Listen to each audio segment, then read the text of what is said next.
Welcome to Voices of Solidarity. I'm Wyatt O'Brien Evans, and this is the first of many global gatherings we have planned.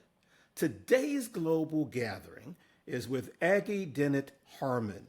She's Uganda's first openly transgender pastor and the author of the forthcoming book, Echoes of Grace. Now, I had the chance to sit down with Aggie for an inspiring conversation that you'll find simply amazing. And don't go away. After the interview, Aggie will be joining us live from Uganda for our global gathering, so you can join in. Aggie, you are Uganda's first openly transgender woman pastor, and you've stated, and I quote, "Whether behind a pulpit or microphone, my mission is clear: to uplift sacred stories, reclaim faith, and radiate grace in the face of adversity." That's profound. Let's unpack that. Tell us more about that. One, who is Aggie? People ask me who is Aggie, and I'm just like any other normal person, and I've had to go through a lot, hell on earth, to get to where I am. But amidst all these struggles, challenges, have never given up. There have always been a reason for me to keep striving, to keep fighting, to keep striving so that I can be seen, I can be heard, my voice can be heard. And what better way than to uplift my community? Despite behind a pulpit, within community gatherings, church services, I am always there because my story is like any other story. It's a story of hope, resilience, and a lot of fighting. Well, we're going to really get into your story a little bit later, but let me say that you are fabulous inside and out. No doubt about it. Thank you. Okay. Oh, sure, you're welcome. Aggie, I want to congratulate you on your upcoming book. The title is, I love this title because it means a lot. It's titled Echoes of Grace: The Sacred Lives of Rural Trans and Queer Women. We are going to really dive into Echoes of Grace.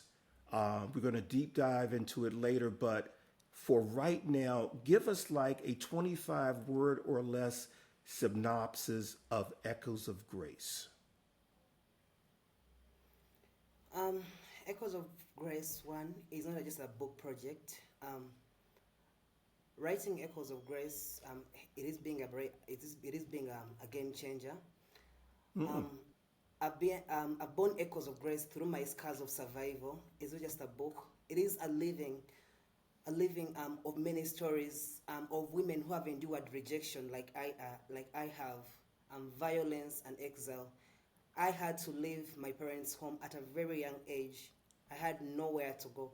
I had no hopes for life, and that's why I'm writing Echoes of Grace, because I want these stories that have been silenced to be heard, for people to know what exactly it is that is happening, or how exactly you can be trans, you can be queer, and you can be in the ministry, you can't be anything else that people basically think that you cannot be. You can't be a doctor, you can't be anything.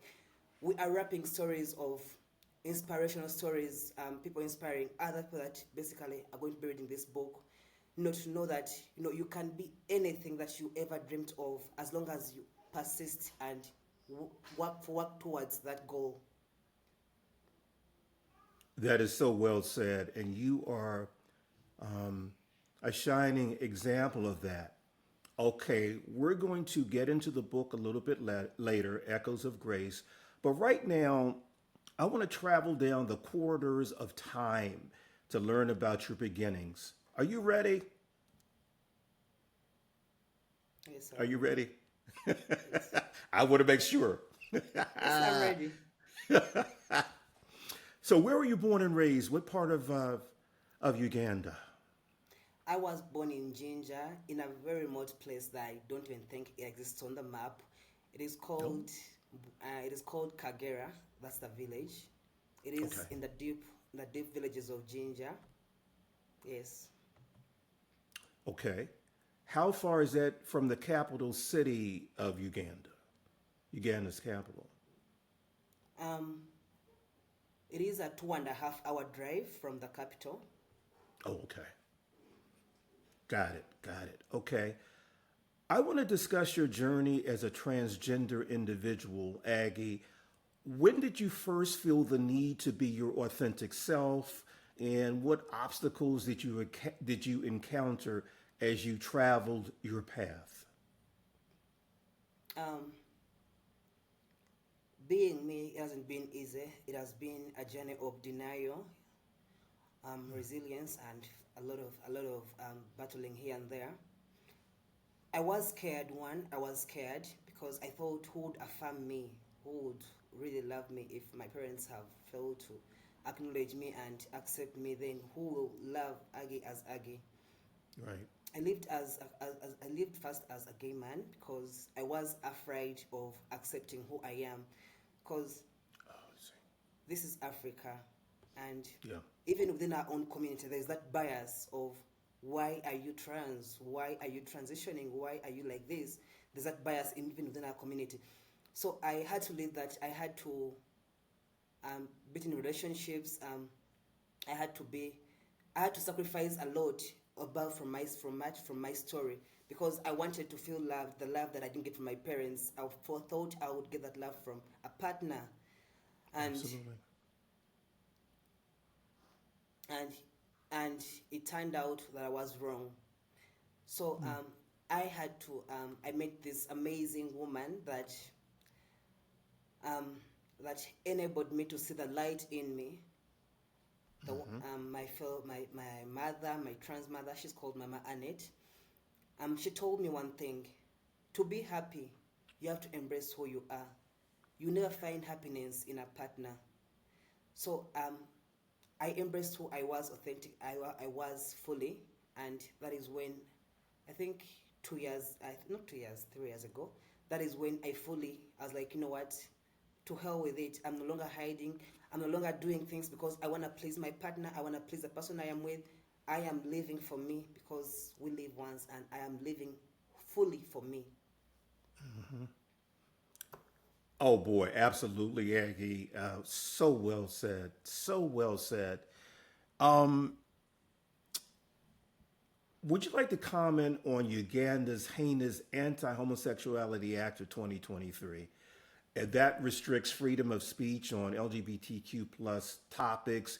It introduces very harsh penalties for certain types of homosexual acts. And correct me if I'm wrong, I believe this is one of the harshest anti-LGBTQ plus laws in Africa. Yeah, one is the law. When the law was just passed, it didn't just criminalize identities, our identities. It encouraged violence. One Yeah. is besides long ago there was violence, mob justice was happening, but not like how it is right now. Because when the law was passed, it encouraged people to be violent. It forced people into hiding. It has forced us into hiding. It has cut off access to health care, basically, because if you are giving maybe condoms, lubricants to a queer person, you are instead promoting homosexuality. So that is basically how the law has hindered a lot, and it has silenced the entire community.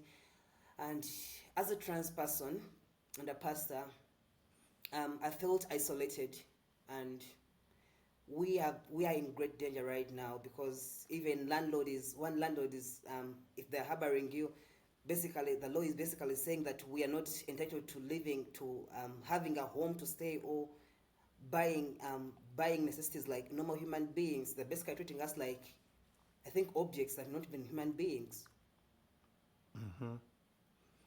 Wow. And you know what? That's happening in Ghana as well because recently, Aggie, I interviewed a young man who was a victim of anti anti LGBTQ plus violence. So it's it's so I can't put how I feel right now about it in words.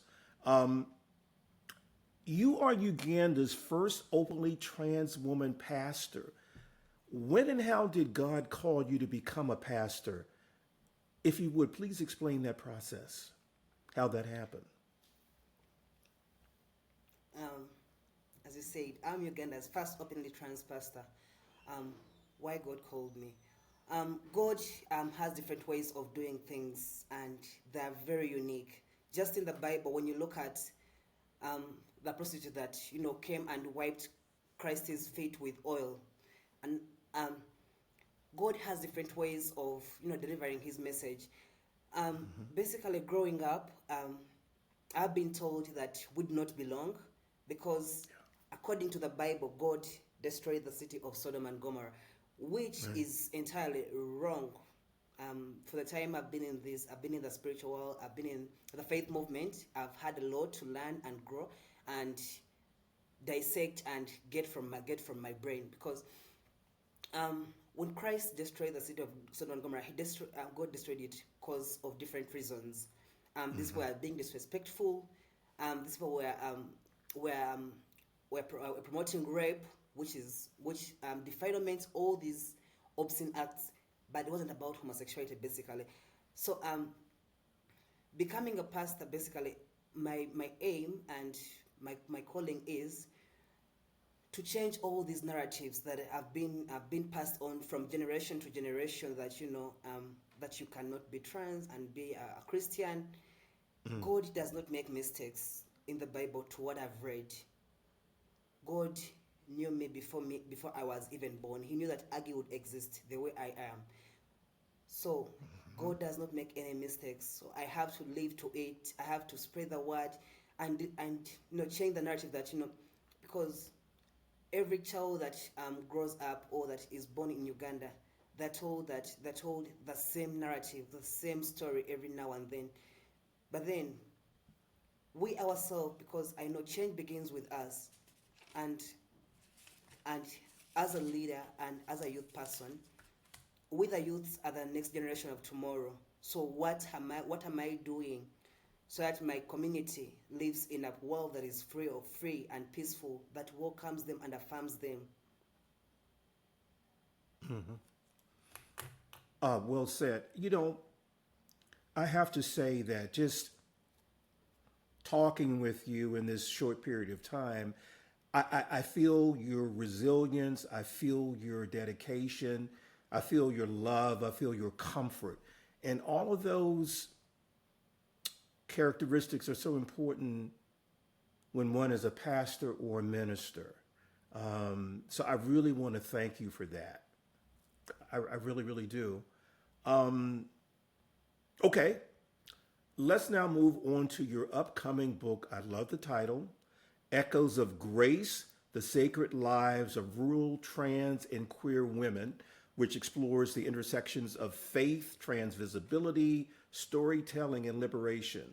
And Echoes of Grace also centers on how queer and trans people, especially in places like Uganda, are reclaiming spirituality as a tool of healing and resilience and resistance in the face of systemic oppression. Let's discuss this. This is ambitious, and this is really a much needed volume of work.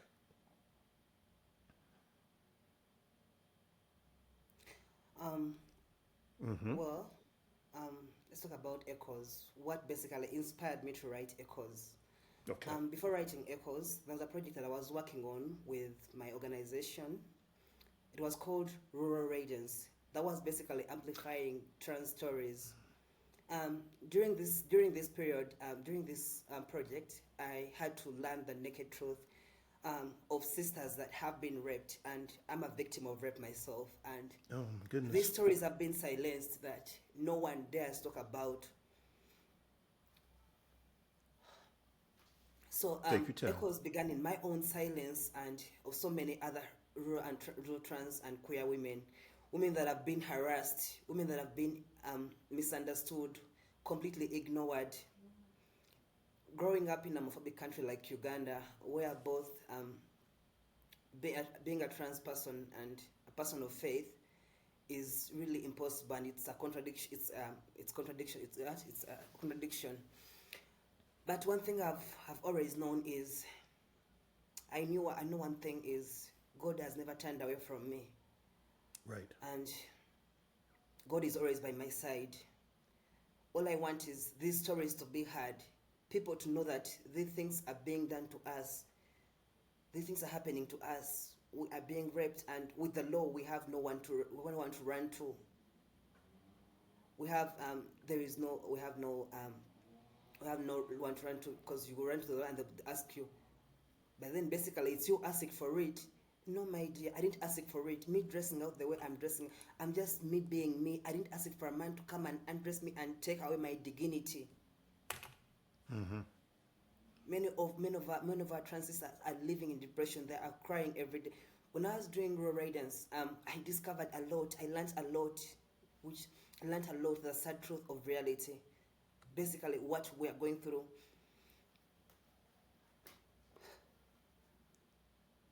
Take your time.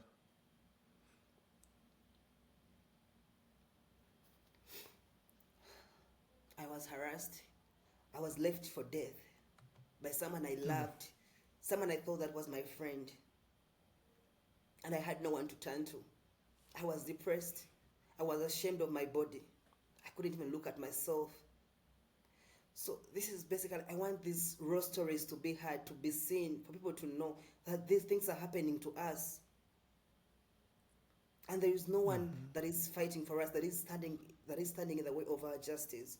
We haven't received any justice. You can't run to the police. Run to the police, they will question you. Why are you being like that? Me being trans does not basically give an invitation to someone to come and rape me, or to someone to come and harass me.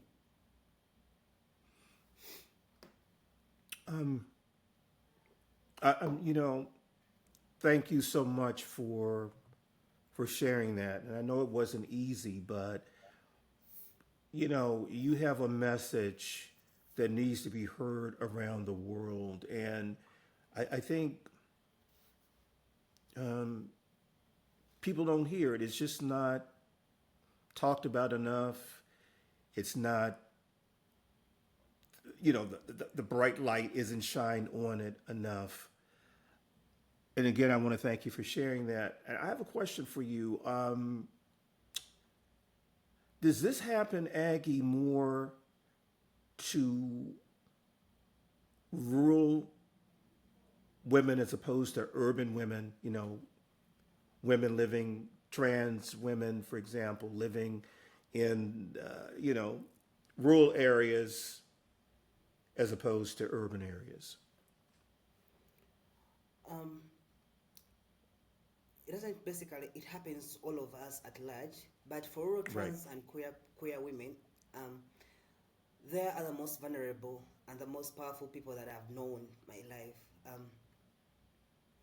They are raising children, they are fleeing violence, they're organizing communities, and you know, when I was growing up in a rural setting, I didn't know about organizations. I didn't know that. Um, I didn't know about the community. I didn't know. I had nothing. I was blank. Just that is why I'm fighting so hard for my sisters in those villages, because who is there to tell you about community? Where are you going to find community? Where are you going to find organizations that are going to support you, maybe with mental health, mental wellness? We're going to find all these communities. I had to step out of my father's door. That is when I discovered all this. So before they even step out of their homes, I want to take this message to them. I want this message to find them at their doorstep, so they are well aware where they can get help. That they have community people who care about them. Hmm. Absolutely. Like I said earlier, the title "Echoes of Grace" is it really grabs you, and you know, finding the correct title, the appropriate title for a book is very, very important. It makes people want to really dive into that book. So you probably said it already, but again, Echoes of Grace, what's the meaning behind that? Um, as I've said, Echoes of Grace began in silence when I was in my bed crying, because of what happens and what has happened. This book has been born from my scars and survival, because I've had to fight a lot to get here. It's not just a book. It's a living archive of many sacred stories of women who have endured pain, rejection, and violence, as I've said, and exile. And we are still here to rise in power and love. So basically, why echoes? Because we want these stories to echo out there, to echo out in everyone's ears. Narratives or stories have a way of changing people's perspective. They have a powerful impact on human life, because most of us have grown up listening to different narratives. Let me say, according to research, a dog kills many people than a shark, but because of the narrative of a shark is more dangerous, we are afraid of sharks more than we're afraid of dogs. Basically, people have dogs, lots of dogs everywhere. So Right. that is why we want these stories to echo out there. Want these stories to change people's perspective on trans people, trans persons, on queer women.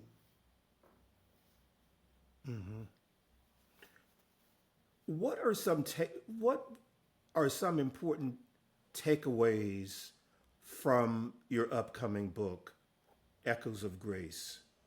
Give us some takeaways. Um, I'm still writing it. That is one. My takeaway is we are resilient. We are meant to be. Um, Despite our scars, our foundation, our scars. The Bible has this patch of when God was rising up when Christ was rising up from the dead. Um, we all know Christ is spiritual, and Christ would have risen from the dead with no scars, but Christ rising from the dead with their scars, that really hit me so much. It was like we can own our stories, we can own our scars, because these scars make us who we are. They are living testimonies to who we are, to why we exist. Okay. Okay. Well said. Well said. Thank you for that. I want to chat a little bit about your HIV advocacy. First of all, what is the HIV rate amongst LGBTQ plus citizens of Uganda? Right now, with a cut with the funding HIV projects, Yeah. I don't even think, but the HIV rate is increasing every day, because I have friends close to me that recently have tested for HIV positive, and which is very shocking, because at this time medication is scarce. Yeah. So it is very difficult. And the other thing is, most people in our community, they have not been able to have a good education, or have a good life, or have a good home. So our only result to financial stability is sex work. And in sex work, you might go to a client for a one night, and I'm saying it because from knowing, and from having faced this, you go to a person's place, and you think it's one person, and in the end, you get harassed by many of them, many different people, and in the end, you maybe contradict HIV, which happened to a close friend of mine.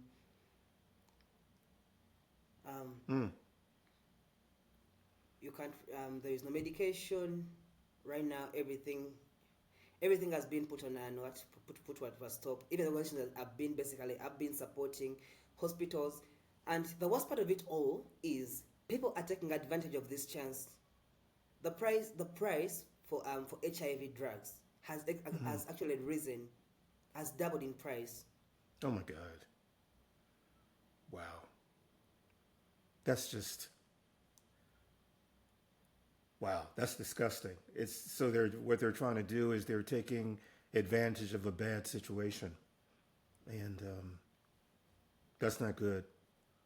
Um, what do you hope to accomplish with Echoes of Grace?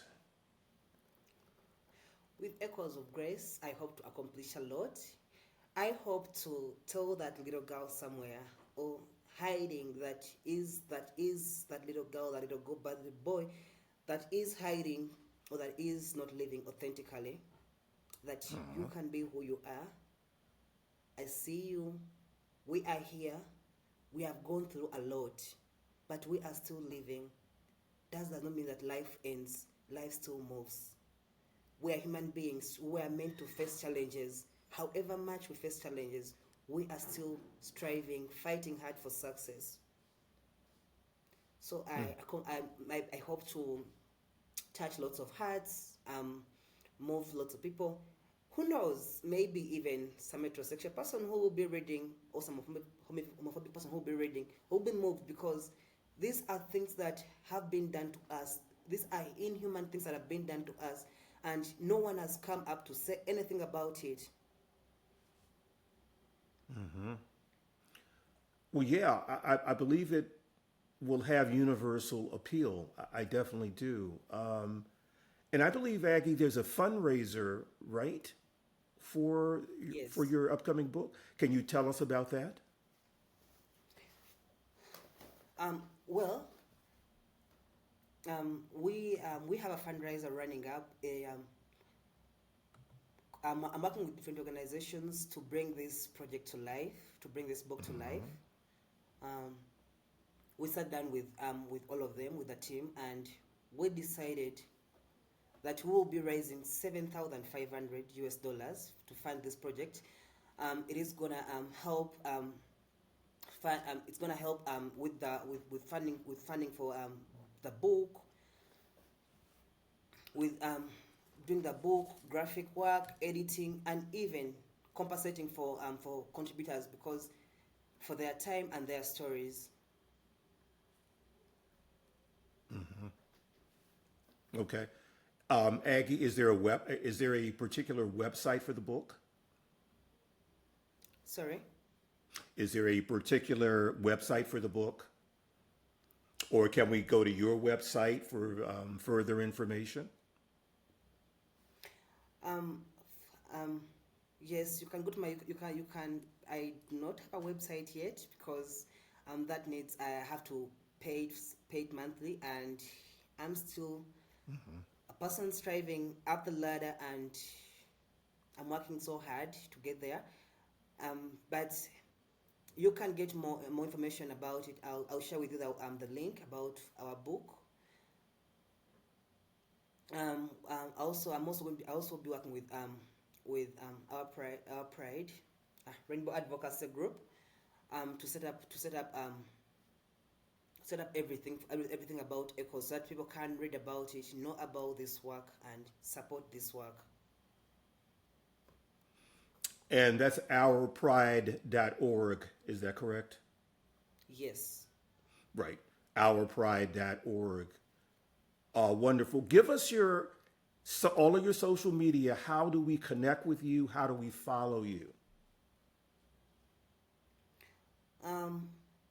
Everywhere I use Aggie Dennett Harmon. Okay. Everywhere, be it Facebook, be it X, be it Instagram. Everywhere I use my name's Aggie Dennett Harmon. Okay. Follow me. I'm sorry, I didn't mean to cut you off there. Please finish. You can follow me. You can see the amazing work that we have been doing, me and my team and my sisters and my community, that we have been doing for the Ugandan community at large. Not only the Ugandan community, but even the Kenyan community. Do me a favor, Aggie, and spell the title of your website.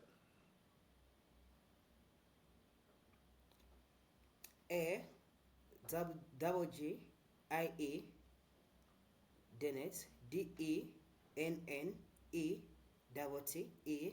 Harmon, HARMON, Aggie Dennett Harmon. Got it. First of all, I want to thank you for stopping by Wyatt. It has been enlightening and inspirational. Aggie, you can come back anytime you want. Thank you so much, Wyatt. To our dear viewers, Echoes of Grace, it is not just a book. It is a spirit. It's a spiritual testament. For the silence, for us who have been silenced a lot. All I can say is support us. You can just share about this. Let people know about what we are doing, our work. People hear us, and to every trans person that is watching or listening, to every queer person that is watching, you are seen, you are valued, you are loved, and you are worthy a lot. Let nobody let nobody put dim your light down. Let your light shine. Be the most queer person you can ever be. Be the most gay person you can ever be. Be the most at what you do best. Be the best you can ever be. I have been told I could never make it in life, but I am a living testimony. I came out from my parents' home. I didn't know where I was gonna sleep. I had nothing, but I've hustled, and with support from friends and a lot of work, here I am. I'm still alive. I've had to go through a lot. Just because what you're going through today is not the end of tomorrow. You are seen. Your scars today are your testament tomorrow. Your situation today is your stepping stone, is your foundation, is your reason for you to always keep pursuing for success. Let nobody dim your light. Be the best at what you can be.